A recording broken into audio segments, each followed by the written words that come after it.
The PS2 had one of the most insane game libraries of all time, in my opinion, and with that came a lot of games that just went unnoticed. So today I'm going to be showing off 10 hidden PS2 gems that I hear nobody talking about. Now, to really start this video off with a banger, we gotta have Georgia the Jungle and the search for the secret on PS2. Really, dude? Nah, that game is ass. Oh. Sorry, my bad. Let's see here. Oh, this one looks good. Midnight Club 2. You guys, fuck George of the Jungle. One of the worst games I ever played. Midnight Club 2. Now I know what y'all are thinking, like, yo, Brady, Midnight Club? That's a very recognizable series, especially by Rockstar Games. And I am only bringing this up because I think Midnight Club 2 is the one that people talk about the less. Bro, talk about the less?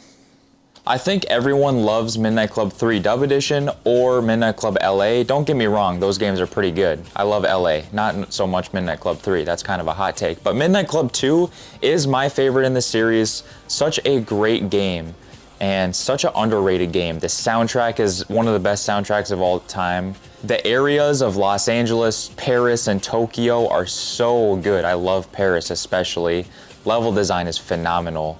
And just the whole vibe of this game, the atmosphere is so good. I love the characters in the career, a lot of wacky personalities, and that just adds a lot of personality and character to the story and the career and to just the game overall, because, you know, a lot of the Midnight Club games are kind of bare bones, booty cheeks with the characters and stuff.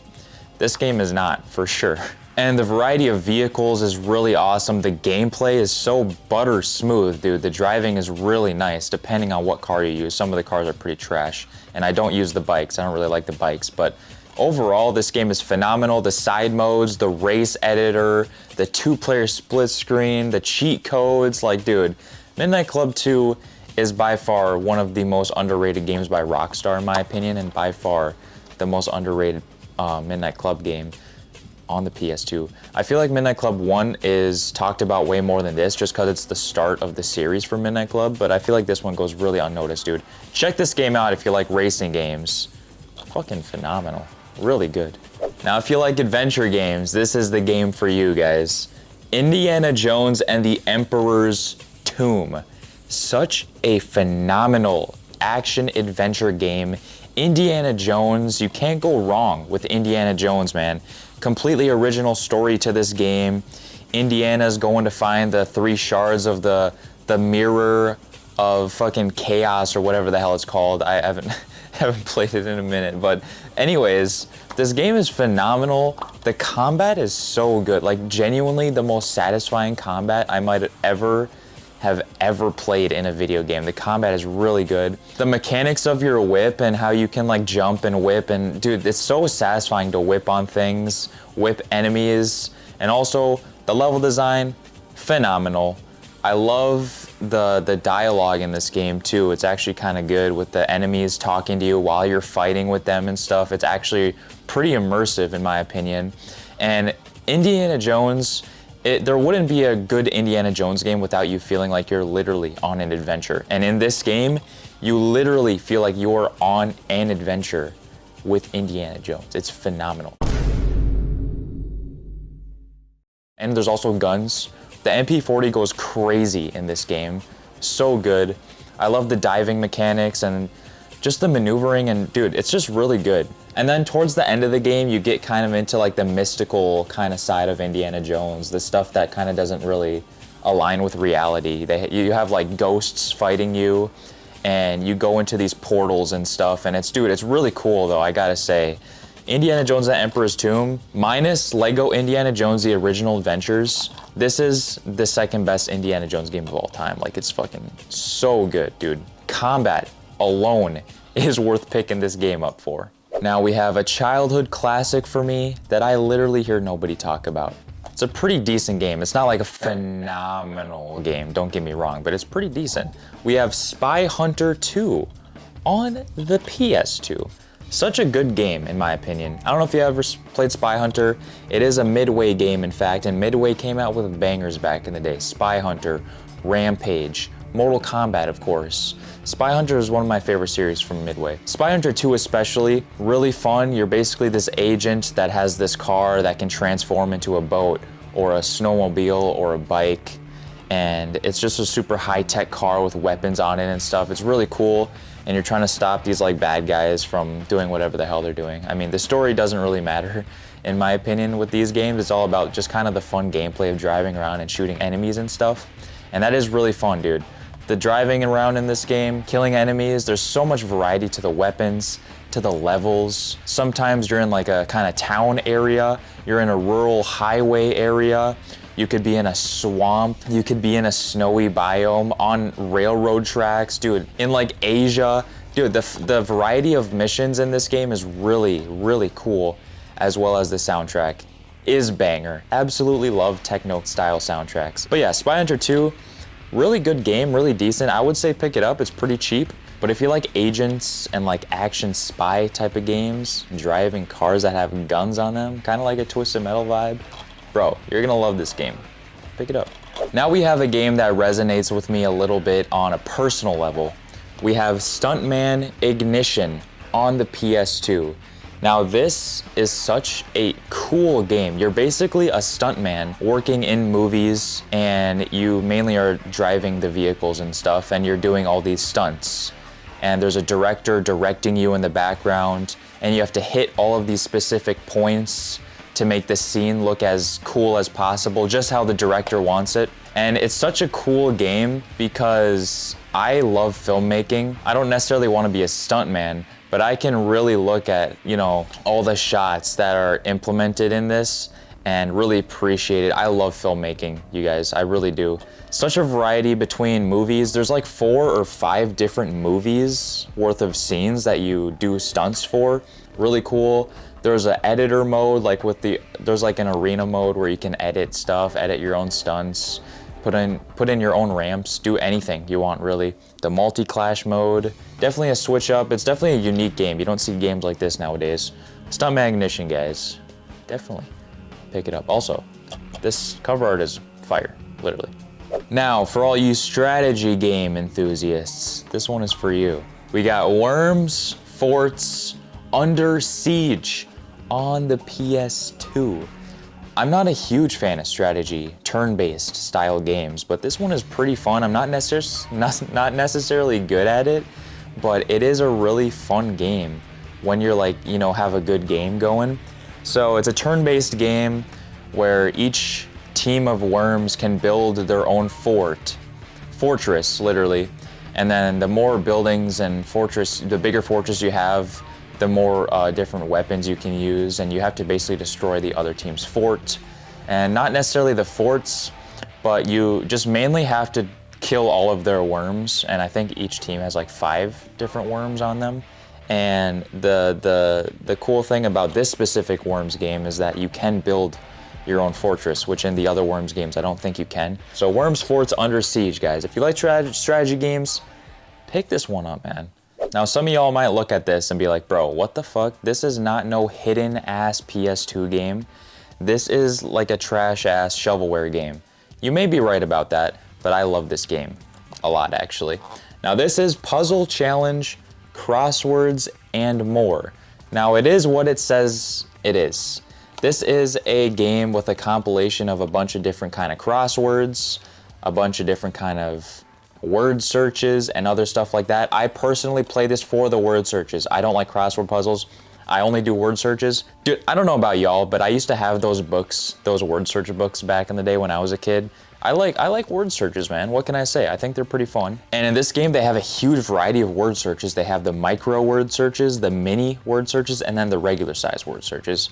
And each single one of those has a lot of different themes of what you're gonna be searching for. A lot of cool different themes like movies, food, animals, solar system, a lot of cool different themes for what you're gonna be searching for. But genuinely, that is all that it is. The soundtrack is banger in the game. There is some extra unlockable I always appreciate. And this is a Crave Entertainment game, which this is probably the best Crave Entertainment game I've ever played by far, if that says anything about Crave Entertainment. But if you like word searches, man, Puzzle challenge, crosswords, and more. It's a pretty decent game. Definitely pick it up. Now this one is one that took me by surprise lately within the past couple months. This is Dog's Life on the PS2. This is such a weird game. One of the weirdest PS2 games I've ever played, but it is one of the most well-made games with the most personality, in my opinion. You basically play as a dog named Jake, and he lives on a farm, and on that farm there's another dog, a girl dog named Daisy, and that's his crush. But she gets dog-napped by these like dog nappers, and Jake's adventure to go save her is in this game. And there's a lot of weird stuff in this game. A lot of weird NPCs you talk to, a lot of weird objectives and tasks you are supposed to do, and the other dogs, you can control other dogs, and basically the premise is you have to get as many bones as possible. It's so well made, but so weird it's one of the most underrated games on PS2, in my opinion, and it does have a small little cult community following, and I can see why. It's a great game. It really is a good game. I'm actually doing a playthrough series on it right now on the channel, and that's the gameplay you're seeing right now. As you can see, this game is fucking weird as hell, but I love weird games. It's such a great game, guys. Seriously, pick it up, man. You won't regret it. Now this is for sure one that y'all might have never heard of before. This one is Jumper Griffin's Story. This might be a surprise for some of y'all because we played this on the channel previously, and genuinely this game is terrible. This is a terrible game. They didn't care about making this game. It's poorly made. The gameplay is like really just buggy. The graphics are like so bad. I don't really care about graphics, but I just have to point that out. For PS2 standards, it's really bad. But the thing about this game, you guys, why I think it's a hidden kind of gem on the PS2 is just because of how bad it is. It's at that point where it's genuinely so bad that it's kind of good. The dialogue is so bad that it's hilarious. The fighting mechanics is straight up button mashing, and your health regens if you're not in active combat, and you can run away from enemies. Let your health regen and then go back into combat, because you run faster than the enemies. And another thing about this game is you can jump, aka teleport. So there's a teleport button to let you get even further away from the enemies. You can regen your health. You can even do that in boss fights. It's literally the cheat code. They put no time into this game. You don't even get to kill or beat the final bad guy. He gets away in the story. He literally gets away. You don't get to fight him at the end of the story. You can beat this game in like an hour and 30 minutes if you really grind and you don't die at all. It does get kind of challenging later on just because of how bad the controls are. But this game does have a special soft spot in my heart because of the history behind it, you know, teleporting to Florida. And also just, it's so bad that it's good in my opinion. Like, it's genuinely an entertaining game because of how bad it is. And that's why I have to put that on the list here. But at least for me personally, I get a lot of entertainment value out of it. I don't know. It's so bad it's good, guys. That's all I gotta say. Now, moving on to another really hidden, underrated game. I don't think anyone really knows about this game. It's by Ubisoft, of all people. This is The Dog Island. Now, this is not anything like Dog's Life. This is a really cute, kid-friendly dog adventure game. So you get to choose between 48 different breeds of dogs. I went with the pug, of course. Shout out Meatball. And you go on this adventure in this huge open world. There's so many areas and there's a huge open world. So basically the plot is you have a brother or a sister you can choose, and I chose a brother. So my brother is sick and he needs this special rare flower in order to cure his sickness. But that flower is nowhere near where we live. We have to go across like basically the world to find it. So me, the main character, the pug, we go out, and my mom pug did not want me to leave, but I had to go. So you go out on this huge adventure in search for this leaf, or this flower, in order to bring it back home, save your brother. And there's enemies that encounter you on your adventure. There's a lot of other dogs you talk to and you help do tasks for and stuff. And in the open world, there's a sniffing mechanic where you can sniff out certain items and stuff. And you can go fishing. You can do so much fun stuff. You can put different outfits on your dog. You can put different hats, glasses, collars, backpack. You can do all that kind of fun stuff there. And it's such a great game, in my opinion. Very well made, very well made. It's like so chill. The soundtrack is really chill too. Coming from me, a grown ass dude, that's a very cute, kid-friendly game, and it's really good, really good in my opinion. Dog Island, another relatively cheap game. You should definitely go pick it up. Now, the final game we'll be talking about today. This comes to no surprise to some of you guys. My #1 most hidden, underrated PS2 game of all time. Minority Report. Everybody runs on the PS2. Oh my goodness, this game is so good. This is my most favorite PS2 game of all time, for those of you who don't know.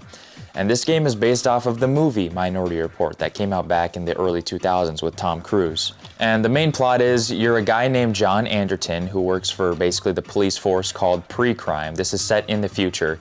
And they can determine whether a future murder is gonna happen before it actually happens.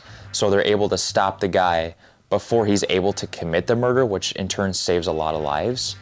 But then John Anderton is presumed to do a murder in the future. So I'm on the run from my own, coworkers and stuff. And there's a whole plot line about how like it's corrupt, and he's been putting away innocent people that actually were not gonna murder anybody.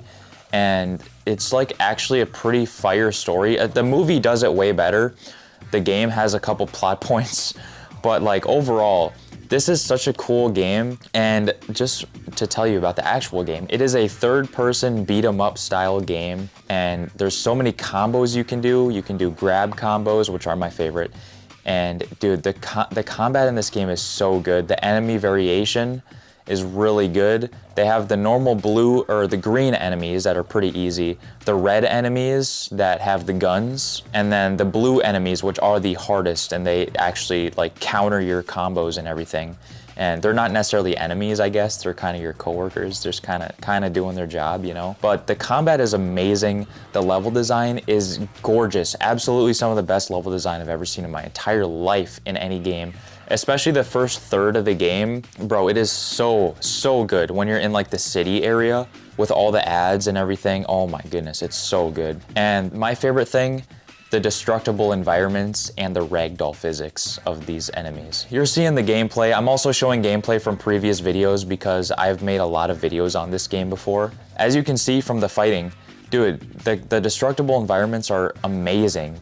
The levels are fucking amazing, and the ragdoll effects of the enemies are really, really fun to do. Like, I could sit for hours and just beat up these guys, you know what I'm saying? It's that fun of a game.